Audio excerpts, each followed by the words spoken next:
रामकृष्णारी मित्रांनो, सर्वांना जय भीम, जय शिवराय. मित्रांनो, अमोल मिटकरीने अजित पवार या त्याच्या आकाची हुजरेगिरी करताना मनोज जरांगे पाटलांना स्क्रिप्ट विचारली आहे. अरे अमोल मिटकरी, तुला शिवराय फुले शाहू आंबेडकर चळवळीने मोठं केलं, तुला स्टेज दिलं, संभाजी ब्रिगेडची स्क्रिप्ट तू वापरली, तुझ्यावर प्रेम करताना आम्ही तुझी जात पाहिली नाही, तू जे शिवराय फुले शाहू आंबेडकरांचं नाव घ्यायचा तेच आम्ही पाहिलं. मी स्वतः संभाजी ब्रिगेडचा कार्यकर्ता आहे, त्यामुळे तुझा अभ्यास किती आहे हे मला चांगलं माहित आहे. एखादं शाळकरी मूल जसं एखादं भाषण पाठ करतं तशी एक स्क्रिप्ट पाठ करून कुठेही गेलं तरी तेच तरीही तुला बळ दिलं, स्टेज दिलं, आधार दिला. संभाजी ब्रिगेड सोबत जेवढ्या सामाजिक चळवळी आहेत, आंबेडकरवादी चळवळी आहेत, ते सुद्धा तुला स्टेज देत होते, वरतून पाकिट देत होते आणि त्याच्या जीवावर तू आमदार झालास. आता तू म्हणशील मला अजितदादांनी आमदार केलं. अरे तू काय आकाशातून पडून आमदार झालास का?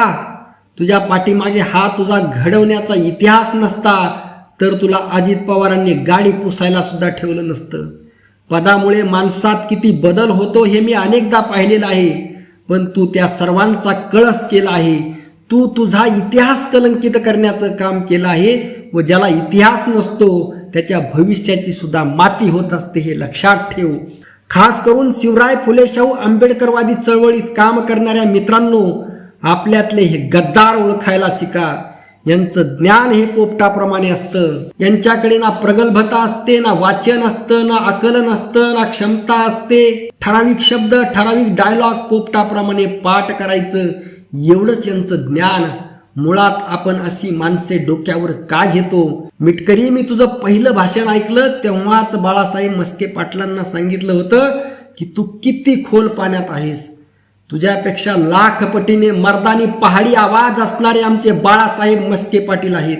त्यावेळेस बाळासाहेब म्हटले, असू द्या, शिवाजी महाराजांचं नाव घेतोय, फुले शाहू आंबेडकर तथागत गौतम बुद्धांचं नाव घेतोय म्हणजे आपलाच आहे. पण तुझ्या मांडणीतलं उष्ण प्रेम मला दिसत होतं, पुतना मावशीचं प्रेम. अरे शिवराय फुले शाहू आंबेडकर हे रक्तात असावे लागतात, त्यांचे विचार नसा नसात भिनावे लागतात. तुझ्यासारख्या बाजारूला काय करणार ते? लोक तुला बाजारू म्हणायचे, मी म्हणायचो जाऊ दे, आपलाय तो. जो या महामानवांचं नाव घेईन तो आपला, ही आमची भावना होती. पण त्या भावनांची अशी परतफेड करशील असं कधीच वाटलं नव्हतं. अरे मनोज जरांगे पाटील म्हणजे कोण माहित आहे का तुला? तुझे असले 1000 अजित पवार घातले तरी बरोबरी होणार नाही. अस्सल इमानदार खानदानी माणूस आहे तो. तुझ्या दादासारखं नाही, बोलायचं एक आणि वागायचं एक. तुझ्या दादात हिंमत असेल तर मराठा व कुणबी वेगवेगळे आहेत हे सिद्ध करून दाखवा म्हणावं त्यांना. जरांगे पाटलांची चूक काय? उचलली जीभ आणि लावली टाळ्याला. मित्रांनो, विषय अनेक आहेत. खरं तर या मिटकरीवर मी बोलावं एवढी याची लायकी राहिली नाही, कारण याने सूर्यावर शिंतोडे उडवण्याचा प्रयत्न केला आहे. या वंचित बहुजन आघाडीत काम करणाऱ्या मित्रांना ही विनंती आहे, असे डुप्लिकेट महामानवांच्या नावाचा वापर करणाऱ्यांपासून सावध राहा. हे कधी आपला बाजार भरवून विकून टाकतील हा भरवसा नाही. माणूस हा कडवा असावा पण भडवा असू नये. माणसाने तोंडावर बोलावे, जे खरं आहे ते खरं, ॲज इट इज. हे असं आहे तर असंच आहे. माननीय प्रकाशजी आंबेडकर साहेबांची हीच लाईन मला आवडते, जे सत्य आहे ते निर्भीडपणे बोलण्याची धमक त्यांच्यामध्ये आहे. अनेकांना खरं ऐकण्याची सवय नसते. 24 तास मीडिया व हे बाजार बुजगावणे नेते इतकं खोटं बोलतात की आपली खरं ऐकण्याची क्षमता संपून गेली आहे. लोक खऱ्याकडे संशयाने पाहत आहेत. यामुळेच आज खरं बोलायला दम लागतो, खरं बोलायला माणूस खानदानी लागतो. व म्हणून मला माननीय प्रकाशजी आंबेडकर साहेब व मनोज जरांगे पाटील आवडतात. माननीय प्रकाशजी आंबेडकर साहेब आबाळा एवढे उत्तुंग व्यक्तिमत्व, तरीही दोन्ही पाय जमिनीवर ठेवून काम करतात. केवळ आपली जिम्मेदारी, वसा, वारसा व वंचित समाजाबद्दल हृदयात अपार प्रेम घेऊन चालत आहेत. मनोज जरांगे पाटील हे एक सामान्य कुटुंबातील, शेतकरी कुटुंबातील जन्मलेले, पण बोलण्यात आणि वागण्यात इमानदारी आहे. आणि सर्वात महत्वाचं म्हणजे खऱ्याला खरं म्हणण्याची धमक त्यांच्यात आहे. अरे मिटकरी, तू जरांगे पाटलांच्या पायाची धूळ सुद्धा नाहीस. सदाखोत आणि तुझ्यात काहीच फरक नाही. त्या बिचाऱ्याला फडणवीसांची किती हुजरीगिरी करावी याचं भान नाही.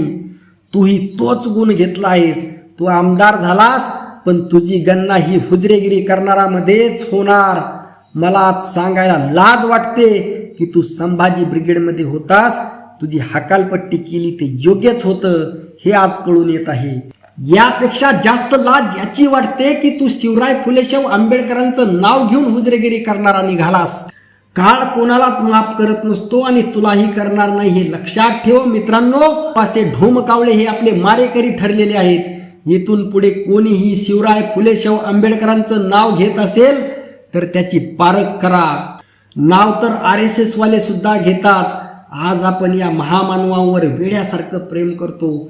आपल्याला वाटतं नाव घेतलं की आपलाच आहे, पण यांचं हे ढोंग ओळखता आलं पाहिजे. जगद्गुरु श्री संत तुकाराम महाराजांनी जी मांडणी केली की समाजात ढोंगींची संख्या जास्त आहे. जसा अध्यात्मामध्ये भोंदूंचा पेव फुटला आहे तसा या ढोंगींचा पेव फुटलेला आहे.